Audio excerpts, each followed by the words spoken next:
where the Russians they tried to get close to powerful circles in Europe, because that's a doorway to Eurasia, and it's also a doorway into the United States. This is a guy.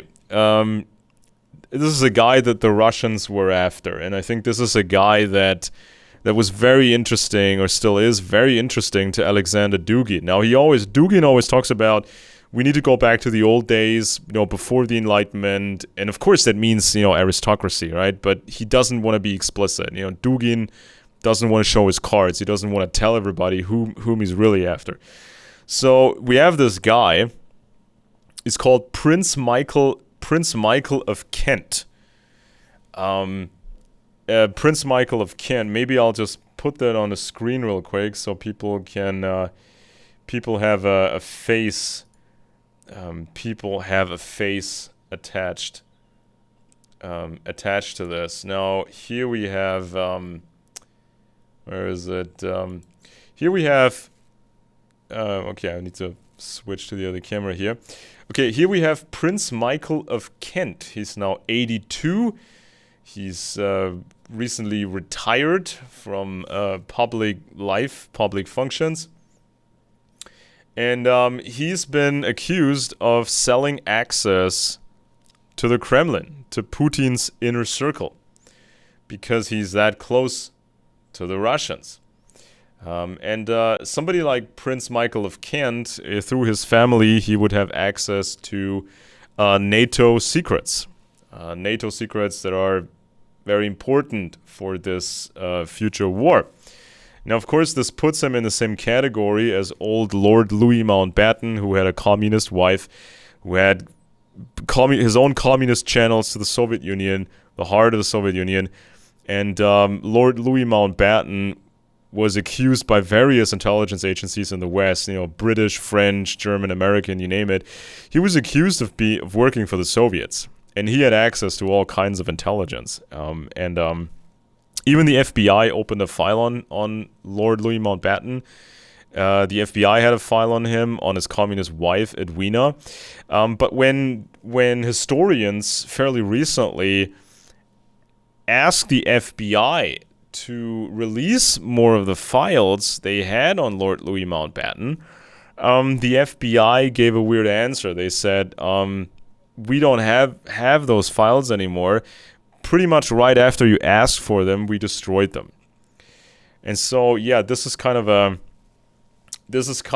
a security hole which I would like to see plugged real fast, because Lord Mountbatten, he was accused of sabotaging NATO from its earliest stages, and his guy became the first Secretary General of NATO, his very close collaborator.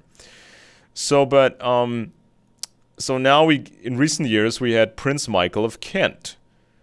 He speaks fluent Russian. He's basically the Tsarist family. He's basically a Romanov, so to say. Same family. He's been very much engaged in Russia. And there's this idea. There's this idea that's been floating around for a while, and I think this is what Dugin is after. I think this is what Russian intelligence is after. They want to create a blend. Okay, so you take what's left of the House of Romanov, and then you can add some of these remaining traditional Russian aristocrats, so-called Rurikid families, which are pre-selected. They are allowed to marry into the Romanovs by these old rules. So you got those, and then you got some European / German, if you want to call them, German aristocrat families. And then you have like a blend of them, right? The Romanovs in the middle, and you have the Rurikids in Russia, and then you have some Europeans in the mix. You create a blend for a new monarchy, basically in Russia, run by the intelligence service, basically KGB, or the FSB or the SVR as they call themselves these days.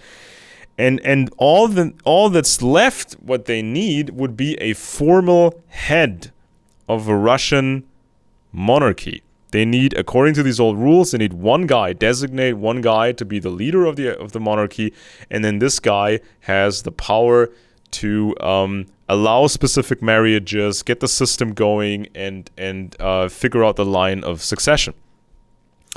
So this is kind of what the Russians are after. I think this would be a simple yet spectacular move, not just for this idea of a Eurasia, right? Claiming that they represent the true old school Europe and Russia, the old ways. This would not just be about Eurasia. This would have great effect, or just large effects worldwide, because the Russians, they want to claim they are the heart of conservatism. They are the third Rome. And of course, you need a czar. If you're Rome, you need a Caesar, a czar, a Kaiser, and so they may get one. And then they have a whole system of Russian Romanov / German aristocrats, all basically run by the KGB. It's a kind of a nightmare scenario. So who would these people be that they would put into this blend of aristocrats? Now, just so people are clear about this Prince Michael of Kent, which has been accused of selling access to the Putin inner circle, because journalists did a sting operation. They posed as representatives of somebody important with money, and they said, hey, can you get us close to the Kremlin? Yeah, it's going to cost, there's a certain price. It's just, there's a certain price attached to that. Now, Prince Michael of Kent is the younger son of Prince George, Duke of Kent, and Princess Marina of Greece and Denmark. He's a grandson of King George V, nephew of Edward VIII and George VI, and first cousin of late Queen Elizabeth II. First cousin of the Queen that died a few years ago. Michael's mother was also a first cousin of Prince Philip, the Duke of Edinburgh, consort of Elizabeth II, making him both a second cousin and first cousin once removed to current King Charles III. His mother was Princess Marina, a daughter of Prince Nicholas of Greece and Denmark, and Grand Duchess Elena Vladimirovna of Russia. So, can they pull it off, restarting a new monarchy in Russia and make it a bit more Russian, not so much German? Now, this Princess Michael of Kent has he's been running a flurry of East-West organizations, right? This is where the powerful people meet, as supposedly to foster East-West relationships. Now, I'm going to put something on the screen here. This is from one of these organizations that Prince Michael of Kent was a part of. This is RomanovFamily.org. This is kind of the official website. And this thing is called Succession of the Imperial House of Russia, right? If you go to the index page, it's very subdued. They don't want normal people to pay attention to this website. That's why they kept it fairly simple and bland. And here's what they say. Here's the blend they want to create. By 1911, the imperial family of Russia had grown in numbers, counting 25 grand dukes and princes, but also 14 grand duchesses and princesses, all of whom, when marrying, were obliged to conform to the Pauline Laws. So, for example, everybody had to be Orthodox. They had to at least convert to Orthodox. They couldn't be, let's say, Catholic.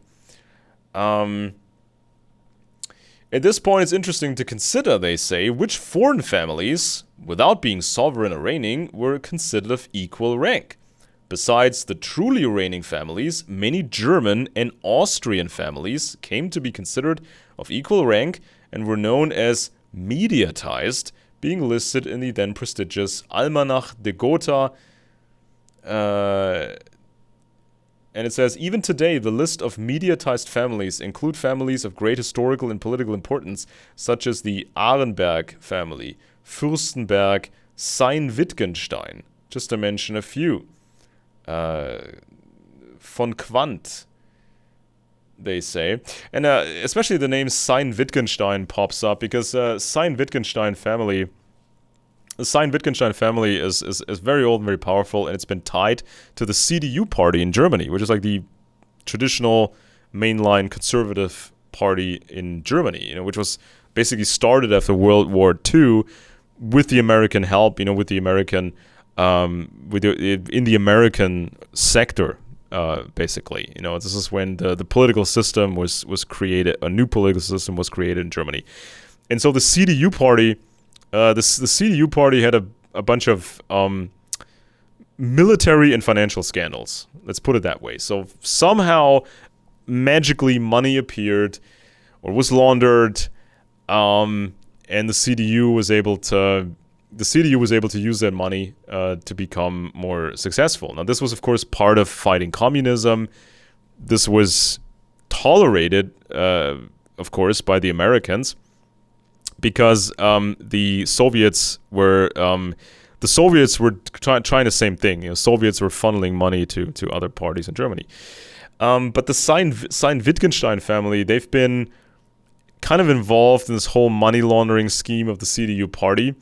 And so if the Sayn-Wittgenstein clan knows secrets, even current secrets about the CDU, and if, that's just a hypothetical if some members of the Sayn-Wittgenstein aristocratic family, if they switch sides to the Russians, they could give all this information to the Russians. Okay? So, then they say this: from the point of view of a 20th century Russian or 21st century Russian, less and less bound by Germanic dynastic traditions, because the Romanovs were very German, it appeared ridiculous that a Russian Grand Duke could take as a bride, for example, a Countess Fugger von Babenhausen, but not a Princess Obolensky. So they have all these rules, who you can marry, right? So at some point, some of these Romanovs actually married these other Russian aristocratic families. Yusupov family, for example. What is the significance? Well, I mean, the Rurikids go back a long time, and if people actually remember that horrendous interview that Vladimir Putin... we all go back a long time. My ancestors go back. And these, but if you remember... They would have to, or I wouldn't be here. Yeah, I mean, but there was this ridiculous interview with Tucker Carlson and Vladimir Putin, when Putin was talking about the Rurikids, 1,000 years ago, when these Rurikid princes created, Russia, and this supposedly for Putin was giving Russia its legitimacy over Ukrainians, and just denying their Ukrainian identity, because 1,000 years earlier some Rurikids actually controlled some territories.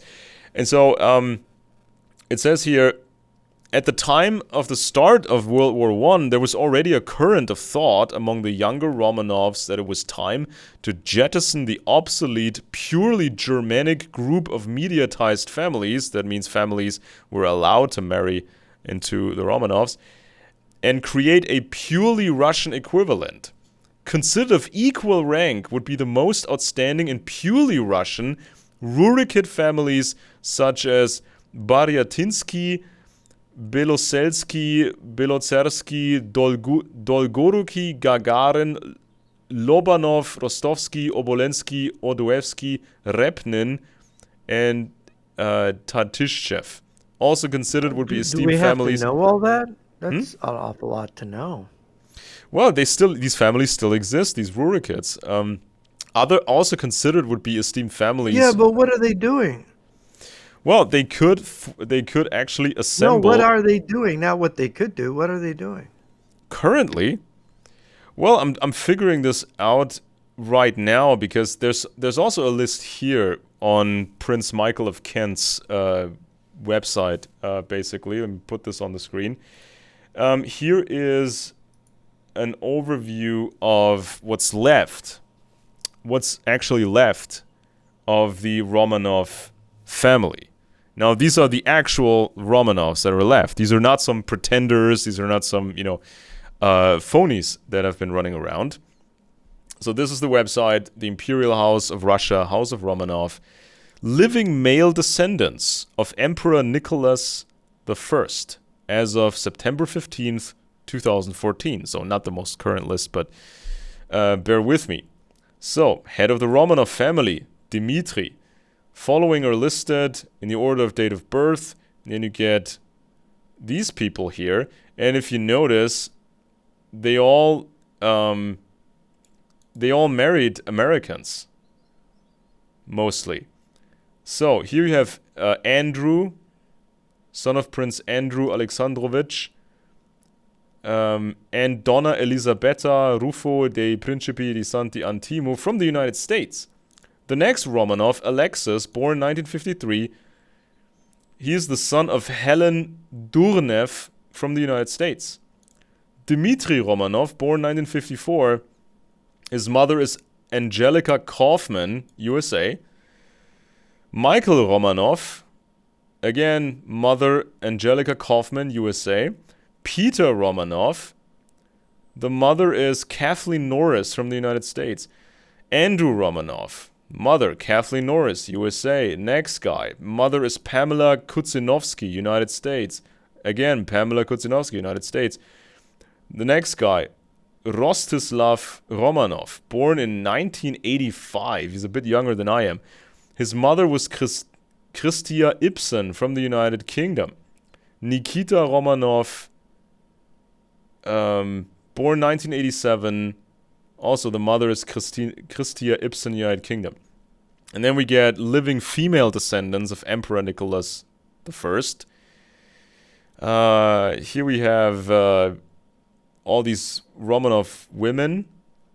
Here we have Ekaterina. The mother is Princess Elena Petrovna of Serbia. And we have another mother of a Romanov, Irene de Hohenfelsen, Princess Parley from France. And we have another mother, Princess Natalia Galitzine, United States. Then United Kingdom. A mother from the United Kingdom. And we have another Romanov mother, Countess Sveva della Gheradesca from Italy. We have another mother from Spain, Italy, USA, Italy, USA, United Kingdom, USA, Spain, and USA. So these people are still around. And this is just an overview of what's left of the Romanovs. And then we got all these Rurikid families that we just heard, mentioned by this Romanov website. So you got Dolgorukov and all these very, very old Russian families that also still exist. And and they want to create a blend. And they have this to say on that Prince Michael of Kent website. They say they need a head. They need a head of that, a literal head of the family structure. So if the Putin regime or Russian intelligence, if they decide, okay, this guy is going to be the new head of the monarchy, then this new head of the monarchy, who is run by Russian intelligence, can designate the lines of succession, who gets to marry into whom, and then they have a system. Then they have an actual monarchy system. And they have this to say. These are the words of Nikolai Romanovich on the website that's basically the responsibility of Prince Michael of Kent, who was accused of selling access to Putin's inner circle. It says, there is much discussion in and outside of the family about the rights to the throne of Russia. But the real question is whether the Russian Federation now needs a monarchy. The question is left to individual opinions. It is certainly a positive sign that there is so much interest in Russia in this historic past of the Romanov family, but this is not a guarantee that a monarchic system could be beneficial to Russia either today or in the distant future. The choice of a new monarchy has to be left to the people of Russia, a choice that must not necessarily be of a hereditary monarchy, but might also be of an elective one. We, the Romanov family, exist. God save Russia. So, is this the blend which Alexander Dugin wants under control of Russian intelligence?